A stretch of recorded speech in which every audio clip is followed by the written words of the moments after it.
Turning overseas, and German males aged between 17 and 45 may need to seek approval for lengthy stays abroad under updated military service laws.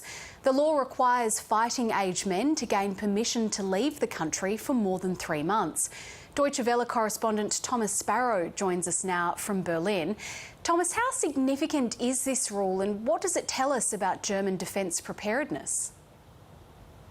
It is significant because it could essentially mean that millions of men would have to require permission from the armed forces if they want to have a lengthy stay abroad. Now, the German government has stressed that those approvals would be mostly automatic, that essentially they would only be rejected in times of major national crisis, and the German defense minister also stressed that the government is going to try and seek a change to that specific aspect of the law to make sure that people do not need to present those requirements, those permissions in the end. So basically the importance is more symbolic than practical. Symbolic because it has brought back memories for many Germans, painful memories for many Germans that in the past, especially during communist East Germany, had to also ask for permission to travel abroad. Symbolic as well because it basically means, or would mean if approved, that it would mean a lot of bureaucracy in a country that is already seen as being very bureaucratic. And symbolic as well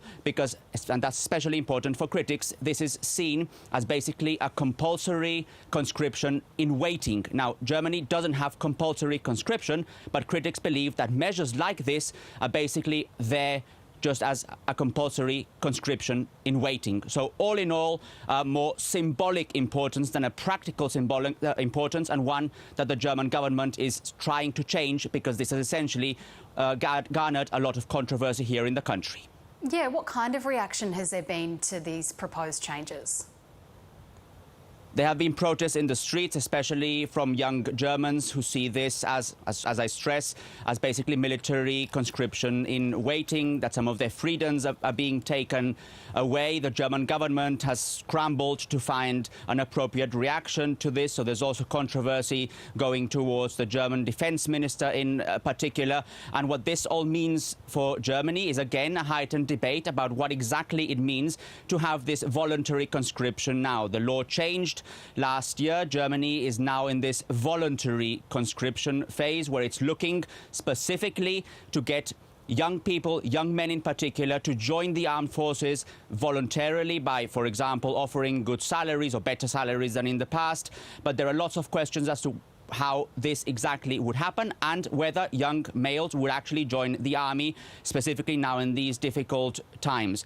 For Germany, a very sensitive issue as well, because Germany suspended compulsory conscription in 2011, and after that Germany's armed forces went through a very difficult phase, and it was only after the war in Ukraine began that the German government decided that it was time to modernize the German armed forces and to make sure that many more people joined them voluntarily. But if not voluntarily, then there's also the possibility that a compulsory conscription would be back on the table.